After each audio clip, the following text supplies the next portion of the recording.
Et salut à toi, bienvenue sur Alors on Science. Je te propose cette vidéo pour te donner une technique qui te permettra de faire tes conversions en toute sérénité. Alors cette vidéo elle va t'être utile parce que très souvent en seconde, il y a une des premières évaluations que tu vas avoir, c'est un travail sur les conversions et c'est parfois l'occasion de prendre le premier carton de l'année. De manière générale, en physique, en chimie, en maths, quand tu es au lycée, tu as besoin de méthode et tu as besoin de stabilité. Tu as besoin de mettre au point des techniques, des manières d'approcher les problèmes pour pouvoir faire les choses de manière reposante. Je te donne un exemple ici. Tu veux passer 3,2 litres en millilitres. Bon, tu connais les conversions, mais là, tu hésites toujours, 3,2 litres, est-ce qu'il faut que le truc au résultat soit plus petit ou plus grand ? Est-ce que tu es d'accord avec moi que les litres, c'est plus grand que les millilitres? Un litre, c'est une brique de lait. Et dans un litre, il y a 1000 millilitres, parce que millilitres, c'est petit, c'est comme les milligrammes par rapport au gramme, ou les millimètres par rapport au mètre. Donc moi, ma manière de voir les choses, c'est de me dire, je passe du grand, 3,2 litres, grand vers petit, litre vers millilitre, grand vers petit. Donc le 3,2, je vais le multiplier par un grand nombre. Donc ça va me donner ici 3200 millilitres. Je passe de grand vers petit, je multiplie par grand. Quand je veux passer de 4,5 kg vers ce qu'on appelle des picogrammes, alors déjà tu es obligé de connaître par cœur quand même tes sous-unités, parce que si on te parle de picogrammes, tu vas dire qu'est-ce que c'est? Picogramme, c'est 10 moins 12 grammes. Donc là déjà ça tu es obligé de le savoir, tu n'as pas le choix. Moi, ce que je fais, c'est que d'abord, je passe de kilogramme à gramme, parce que je trouve ça plus tranquille. Donc, puisque je vais de grand, 4,5 kg, vers petit, les grammes, c'est plus petit que les kilogrammes. Donc, de grand vers petit, je multiplie donc par un grand nombre, et donc ça me donne 4500 grammes. Et maintenant, je veux aller de gramme vers picogramme, je fais encore grand vers petit, et donc je me retrouve avec ces 4500 grammes, que tu peux être tenté d'écrire en écriture scientifique, c'est-à-dire 4,5 fois 10 puissance 3 grammes, parce que généralement, début seconde, ce qu'on te fait faire, c'est des conversions d'unités, parce qu'on te fait aussi utiliser l'écriture scientifique, c'est-à-dire une écriture où tu ne veux mettre qu'un chiffre ici avant la virgule. Donc tu te retrouves ici avec 4,5 fois 10 puissance 3 grammes. Et comme tu veux passer de grammes en picogrammes, et que tu passes de grand vers petit, il faut que tu multiplies par un nombre grand. Donc les picogrammes, c'est 10 moins 12 grammes, mais toi, ce que tu vas faire, c'est que tes 4,5 fois 10 puissance 3 grammes, eh bien, tu vas multiplier par un grand nombre, puisque tu vas de grand vers petit, et ce grand nombre, eh bien, c'est pas 10 moins 12, c'est 10 puissance 12. Donc ça va te donner 4,5 fois 10 puissance 15 grammes.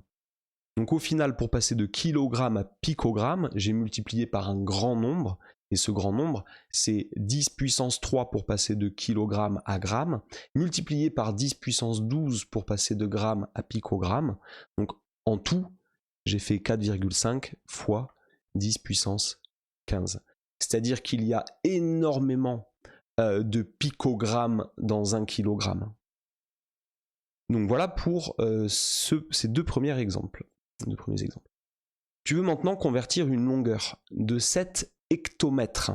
Alors, 7 hectomètres. 7 hectomètres en fentomètres. Donc ici encore, tu as besoin de connaître tes sous-unités. Les hectomètres, ça veut dire 100 mètres. Ça veut dire 10 puissance 2 mètres. Donc 1 hectomètre, c'est 10 puissance 2 mètres, c'est donc 100 mètres. La première chose que je vais faire ici, c'est qu'effectivement, mes 7 hectomètres, je vais les passer en mètres, parce que pour moi, je vais toujours me ramener à l'unité de base, l'unité ici qui est donc le mètre. Et donc ces 7 hectomètres, eh bien, tu vas passer de grand vers petit, puisque tu vas vers des mètres, donc je vais multiplier par un grand nombre, et ce grand nombre, c'est donc 10 puissance 2, ça va me donner 700 mètres, c'est-à-dire 7,0 fois 10 puissance 2 mètres. Et maintenant, ces 7,0 fois 10 puissance 2 mètres, je veux les passer en fentomètres. Tu as encore besoin ici de connaître une sous-unité qui est le fentomètre. Le fentomètre, c'est 10 puissance moins 15 mètres. Un femtomètre, c'est à peu près l'échelle du noyau d'un atome. Donc c'est 1 milliard de fois plus petit qu'un cheveu, à la louche. Bon, je veux passer de mètre à femtomètre, je veux aller de grand vers petit, je vais multiplier par un grand nombre.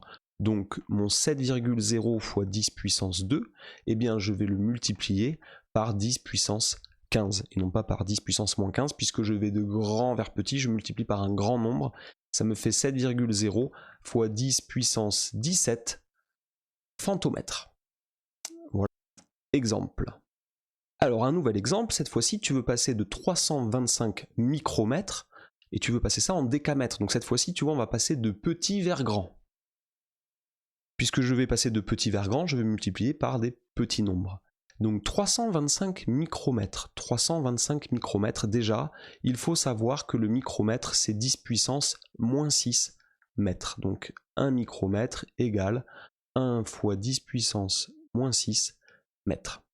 Ce qui veut dire que là, pour passer de petit vers grand, je vais multiplier par un petit nombre. Donc je fais 325 fois un petit nombre, et 10 puissance moins 6, c'est un petit nombre, puisque c'est 0,000001.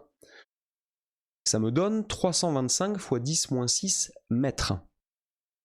325, c'est 3,25 fois 10 puissance 2. Alors pourquoi je fais ça? Parce que je veux tout de suite me mettre en écriture scientifique, c'est-à-dire avoir 3,25 fois 10 puissance 2 fois 10 moins 6, ça fait 10 moins 4. Petit rappel, 10 puissance A fois 10 puissance B, c'est égal à 10 puissance A plus B. Donc puisque je fais 10 puissance 2 fois 10 puissance moins 6, je fais 10 puissance 2 plus moins 6. 2 moins 6, ça fait moins 4. Donc mon 325 fois 10 puissance moins 6 mètres me donne 3,25 fois 10 moins 4 mètres. Et maintenant, je veux passer en décamètre. Alors le décamètre, c'est 10 mètres. Donc un décamètre, c'est égal à 10 puissance 1 mètre. Donc je vais passer de mètre vers décamètre. Mètre vers décamètre, ça fait du petit vers grand. Si je fais petit vers grand, je vais multiplier par un nombre qui est petit. Et donc, je vais passer de 3,25 fois 10 moins 4 mètres, et je vais devoir multiplier ça par un petit nombre. Donc, je ne vais pas multiplier par 10 puissance 1, mais je vais multiplier par 10 puissance moins 1, ce qui va me donner 3,25 fois 10 puissance moins 5 décamètres. Donc tu vois, ma technique, c'est juste garder en tête, si je passe de petit vers grand, je multiplie par petit, si je vais de grand vers petit, je multiplie par grand.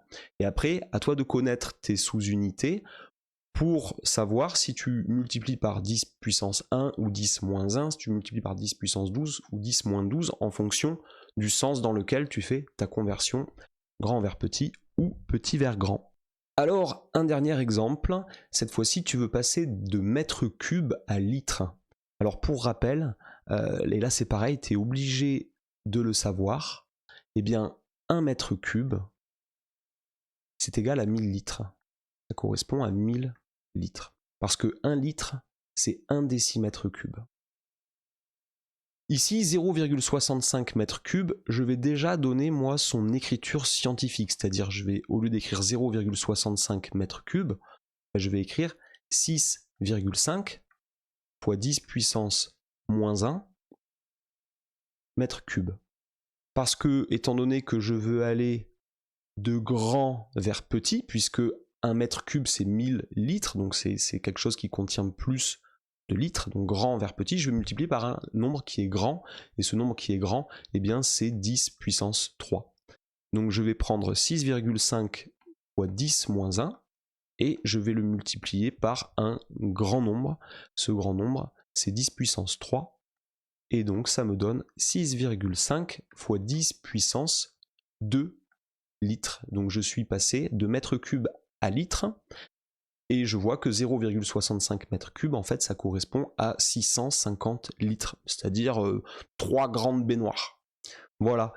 Voilà pour cet exercice. J'espère que ça va t'aider, que tu vas pouvoir garder vraiment en place cette méthode pour pas te tromper, pas perdre des points gratuitement, que ce soit en contrôle ou sur l'évaluation des conversions ou quand tu fais tes exercices. Je ferai d'autres vidéos de ce type un petit peu pour t'aider à fixer les idées, que ce soit en maths, en physique ou en chimie, d'avoir recours à des petites astuces qui vont te permettre de te reposer et de répondre avec justesse aux questions. Et c'est ça qui est important. Allez, à bientôt sur Alors on Science, et puis je t'invite à partager, à liker, et puis n'hésite pas à me poser tes questions en commentaire ou à me proposer des axes de travail pour moi pour que mes vidéos soient de meilleure qualité. Allez, à bientôt sur Alors on Science.